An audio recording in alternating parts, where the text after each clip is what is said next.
Encontramo-nos em Grijó, no concelho de Vila Nova de Gaia, junto daquele que é um dos mais fabulosos monumentos da área metropolitana do Porto, o Mosteiro de Salvador de Grijó. Antiquíssimo, tão antigo que a tradição até pretende que ele tenha sido fundado, não muito distante daqui, nos inícios do século X, muito antes da origem da nacionalidade. Mas é exatamente da primeira metade do século XII, quando Portugal surge como um reino independente, que sabemos que o mosteiro já está aqui e que pertence à ordem à qual ficará ligado durante toda a sua história, à ordem dos Agostinhos. É um mosteiro que se vai tornar numa importante referência na região, com grandes bens fundiários, grandes territórios, posses de terrenos entre o Douro e o Volga. Um mosteiro que, na Idade Média, ficará muito associado à morte de um fabuloso guerreiro medieval, Dom Rodrigo Sanches.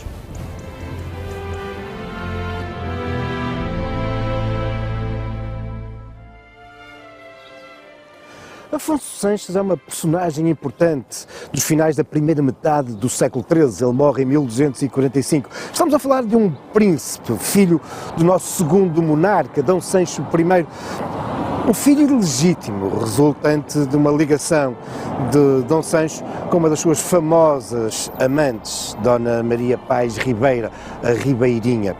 Após a morte de Dom Sancho e no reinado seguinte, a do meio-irmão de Dom Rodrigo, Afonso II, este não nos aparece na documentação, não porque não tenha peso político, influência, mas porque era ainda muito novo. Aliás, será após a morte de Afonso II e com a ascensão ao trono do filho deste, ou seja, do sobrinho de Dom Rodrigo, Dom Sancho II, que Dom Rodrigo nos começa a aparecer na documentação medieval, sendo nomeado para vários cargos, torna-se uma figura influente.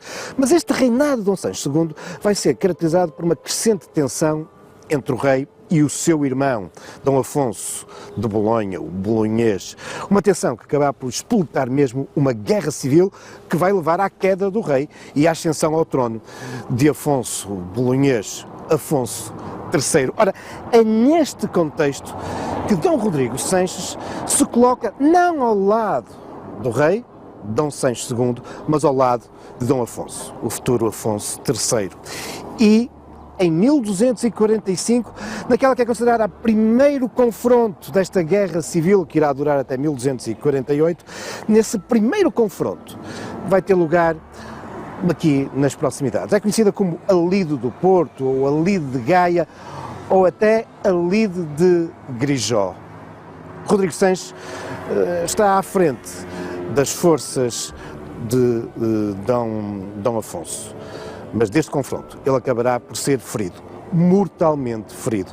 Tenta socorrer-se do mosteiro de Grijó, onde se encontrava um dos seus irmãos, Dom Nuno Sanches, mas acabará por morrer aqui, às portas do mosteiro, no lugar onde encontramos hoje aquele que é designado como o Padrão Velho, assinalando o sítio da sua morte.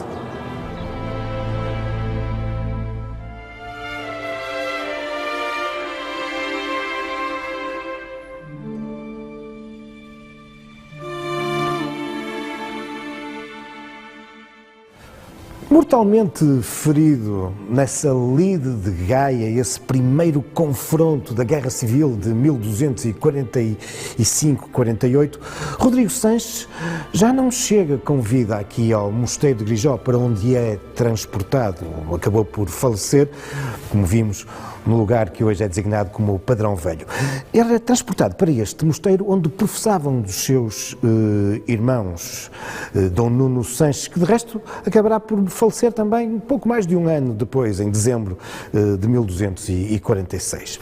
Ora, a sepultura de Rodrigo, essa sepultura inicial, deveria ser algo modesto, porque ninguém estava a contar com a morte de Rodrigo e por isso aqui não estava preparado nenhum túmulo que fizesse jus a um filho do rei.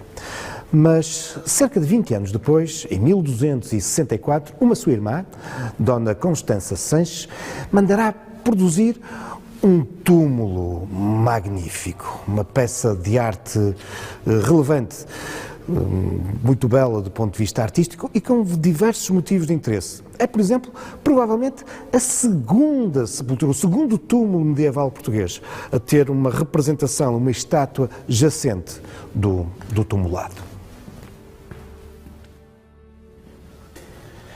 É este o belíssimo túmulo em pedra em calcário de Rodrigo Sanches. E aqui podemos observar, com efeito, a sua estátua jacente de um guerreiro com a sua espada. Mas há aqui muitos outros motivos de interesse. Por exemplo, os anjos, os querubins que se encontram aos seus pés e também aqui junto à cabeceira. E um deles apresenta-nos um motivo muito interessante e corrente na arte tumular medieval.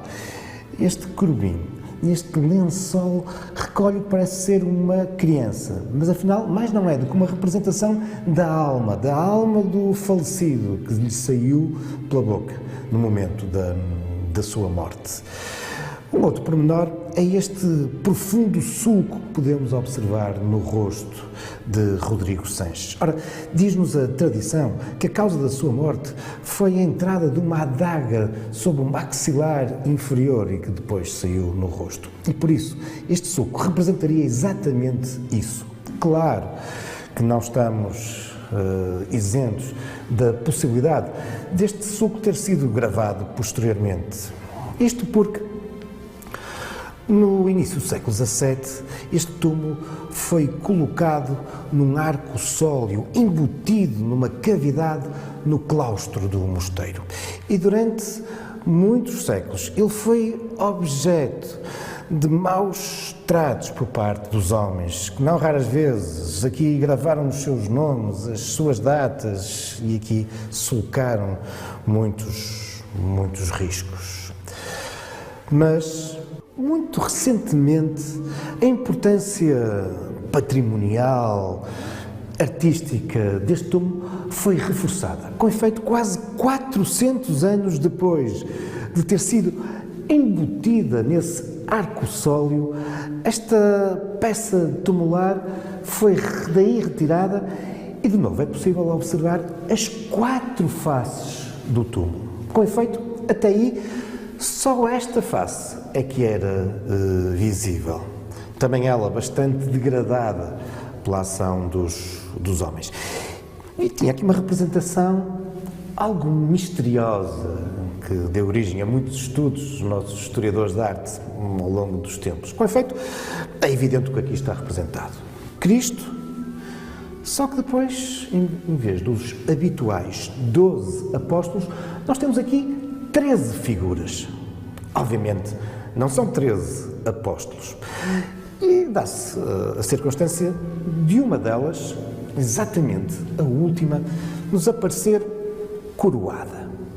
Ora, uma das explicações para esta 13ª personagem seria uma representação do rei Dom Sancho I, recordando afinal que o tumulado era filho do monarca.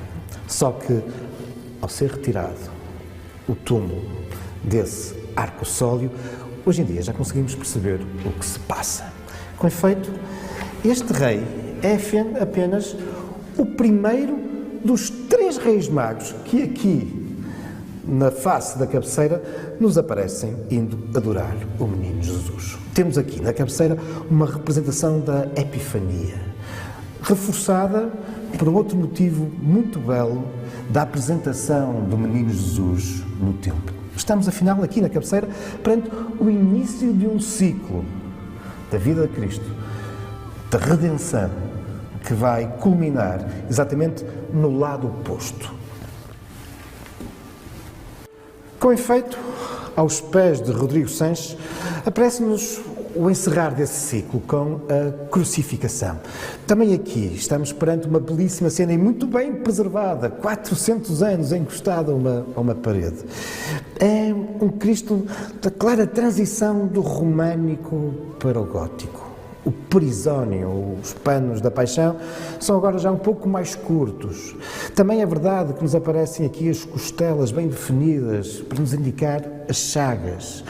Isto são já indícios claros das representações de Cristo no gótico. Mas aqui, neste Cristo do túmulo de Rodrigo Sanches, há também aqui características da fase anterior, do românico. Um Cristo que ainda com uma coroa, evocando-nos um pouco os Cristos Majestade típicos do românico, ou então esta particularidade de ele ser crucificado não com 3, mas com 4 cravos. Os 2 pés estão separados. E também, muito interessante, é a representação abaixo dos pés, onde muitas vezes temos uma representação de um crânio, uma evocação de Adão. Afinal, a cruz teria sido colocada no sítio onde estava sepultado Adão. Cristo redimindo-nos dos pecados, do pecado original de Adão.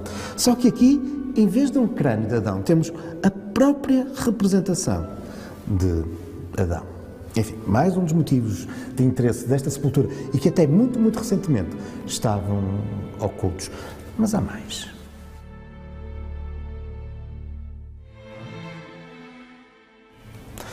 Nesta outra longa face do túmulo, que durante quase 400 anos esteve oculta e nunca foi descrita, não temos elementos figurativos, como nas outras 3 faces. Aqui dominam os motivos vegetalistas.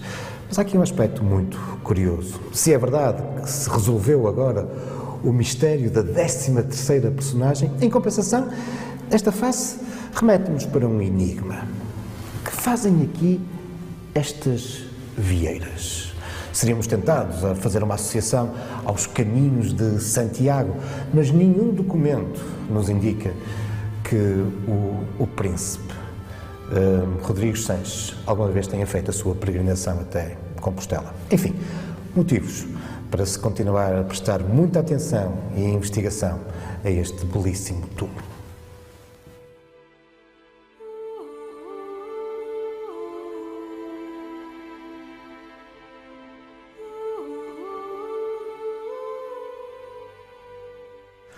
No seu aspecto atual, o Mosteiro de Salvador de Grijó não é contemporâneo de Rodrigo Sanches, uma vez que ele foi objeto de uma profunda reforma no século XVI. Um século que começara de uma forma muito pouco auspiciosa para o mosteiro. Não só porque nessa altura se encontrava algo arruinado, mas também porque, na sequência de uma decisão do rei Dom João III de uma profunda reforma à ordem dos cônegos regrantes de Santo Agostinho, foi deliberado encerrar este mosteiro e passar os monges para um novo mosteiro a ser criado no Morro de Quebrantões ou de São Nicolau, em frente à cidade do Porto. É a nossa atual Serra do Pilar, onde, com efeito, em 1564 é fundado o Mosteiro Agostinho, o edifício ainda hoje lá podemos contemplar. Mas não se chega a concretizar a extinção aqui do Mosteiro de Grijó. Aqui irão permanecer alguns monges e em 1574 é lançada a primeira pedra de uma profunda reforma e de relançamento deste mosteiro. O autor é um mestre de obras, Francisco Velázquez, que se vinha evidenciando na construção da Catedral de Miranda do Douro, uma catedral renascentista. E é exatamente esse ambiente renascentista que nós aqui encontramos no Mosteiro de Grijó, nomeadamente aqui, neste magnífico claustro, com as suas arcadas em volta perfeita, ou estas colunas, claramente copiando o modelo clássico, à maneira clássica, maneirista. Mas aqui também podemos contemplar um conjunto muito interessante de azulejos que nos apresentam não só os 4 evangelistas, mas também alguns doutores da Igreja e santos ligados à Ordem dos Agostinhos, incluindo uma interessantíssima representação de Santo António, esse santo franciscano com o seu hábito castanho, mas que num braço tem o hábito branco dos Agostinhos. Algo, ou esta relação entre Santo António e os Agostinhos, que nos é reforçada no interior da igreja.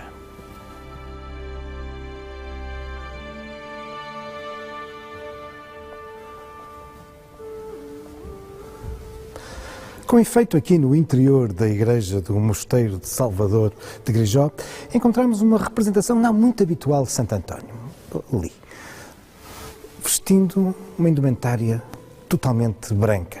Trata-se, afinal, do hábito dos agostinhos e não o hábito castanho dos franciscanos. Mas a explicação é muito simples.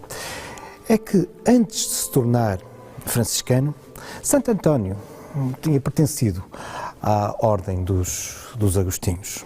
Conta a tradição que em grande parte esta sua passagem para os franciscanos se fica a dever ao facto de ele ter sido muito tocado pela notícia do martírio de 5 frades franciscanos em Marrocos. Os mártires de Marrocos, que de resto nos aparecem aqui, neste altar, ao lado do de São Francisco. São altares já de uma estética assumidamente barroca, com a fabulosa talha dourada, e de resto nos aparece nas outras capelas laterais, por vezes associados a esse gosto tão barroco, da talha dourada sobre os azulejos azuis, o ouro sobre azul. Não nos podemos esquecer que, se é verdade que a igreja começa a ser construída a partir de 1574, ela, no entanto, vai demorar cerca de 50 anos a ser concluída. E novas estéticas, novos gostos vão então impor-se, nomeadamente esse gosto que irá caracterizar tanto o século XVII e o século XVIII, que é o barroco.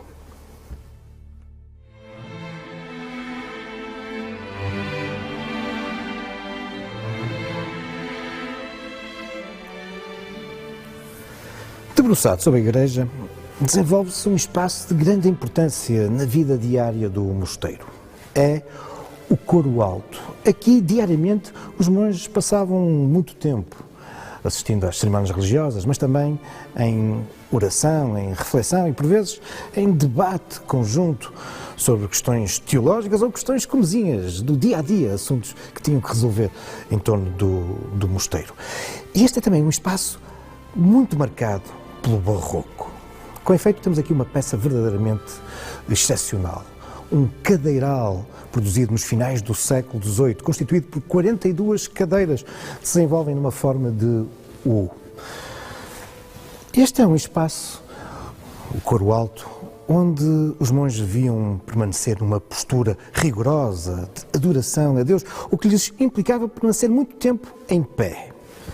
E por isso, os tempos têm esta funcionalidade de serem levantados para evitar que se sentassem, mas misericordiosamente aqui surgem como motivos decorativos as misericórdias, estas mísulas adoçadas ao tampo e que permitia que, de um modo mais ou menos disfarçado, os monges aqui se pudessem encostar e repousar. Elas apresentam uma característica artística muito interessante. Os tampos são todos diferentes, muito trabalhados, por vezes com rostos e alguns com algumas curiosidades, como é o caso deste, onde este rosto nos apresenta algo que nessa época, nos finais do século XVIII, não era assim tão corrente. Uns óculos.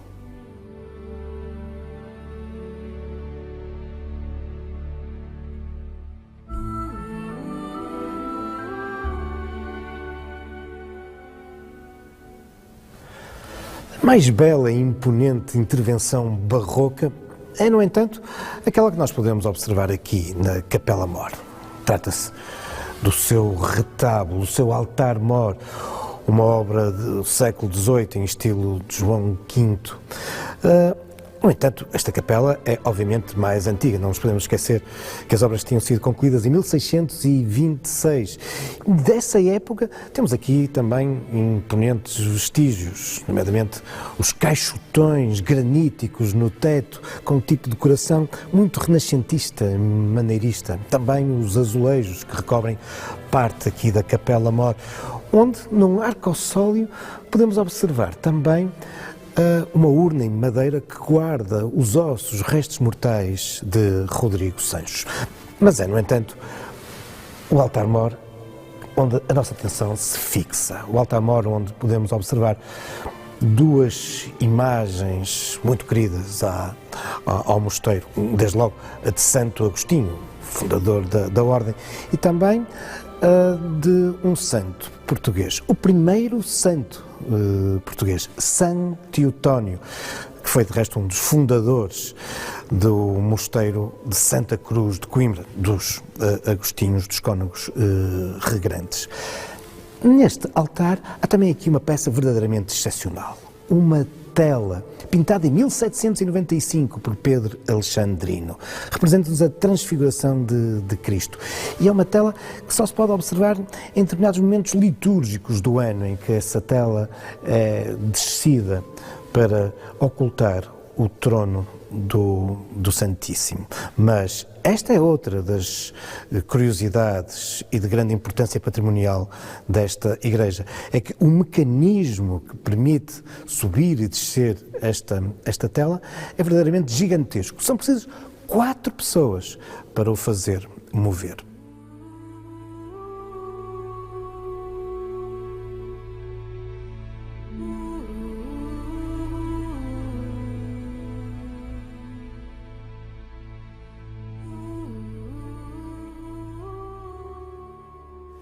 Com a subida da tela, torna-se ainda mais evidente a exuberância do trabalho barroco deste altar. Mas torna-se também visível uma outra característica muito interessante desta peça. É que, afinal, ela apresenta-nos não um, mas 2 tronos do Altíssimo. Mas é também aqui, na Capela Mor, que tem lugar uma curiosa tradição, designada como as pétalas de Grijol, e que faz com que muita gente venha de propósito casar nesta igreja. Tudo consiste no lançamento a partir de 2 orifícios no teto da igreja de pétalas. Pétalas de flor. É possível que, originalmente, elas fossem pétalas naturais. Há já algum tempo que são artificiais, feitas em tecido ou papel. As pétalas de Grijol, lançadas sobre os noivos, abençoando-os.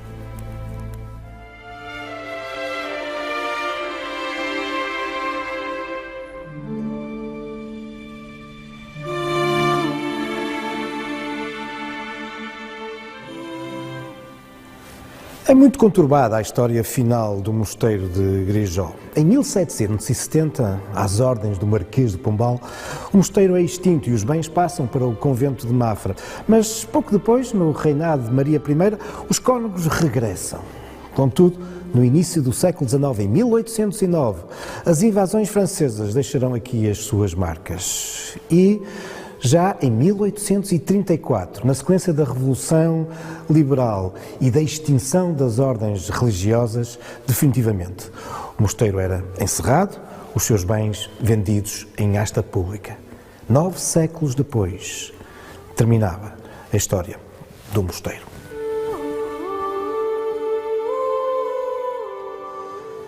Terminou a história do mosteiro, mas obviamente não terminou a história deste templo. Transformado, entretanto, em igreja paroquial, classificado como monumento nacional, ele continua a ser, até aos dias de hoje, uma referência absoluta da memória e da identidade da comunidade e da região. E tem sido palco de outras histórias e também de relevantes intervenções de restauro e também de intervenções artísticas contemporâneas, como, por exemplo, aquelas que tiveram lugar na passagem do século XX para o século XXI, envolvendo grandes nomes da arte portuguesa. Caso, por exemplo, do vitral da autoria do mestre Júlio Rezende, que foi colocado na fachada, evocando a Trindade e a Criação. Ou então, o Divino Salvador e a Virgem, uma escultura de Irene Vilar.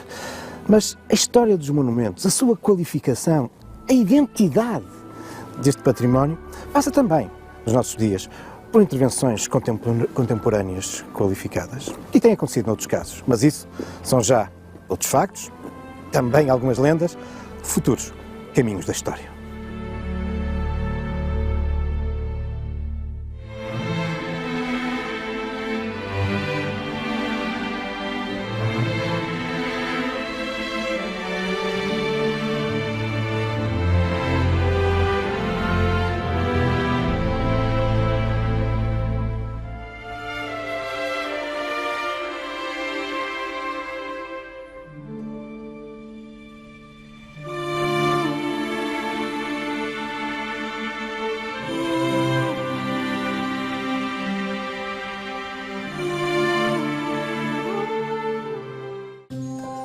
Este programa foi patrocinado por World of Discoveries, Museu Interativo e Parque Temático.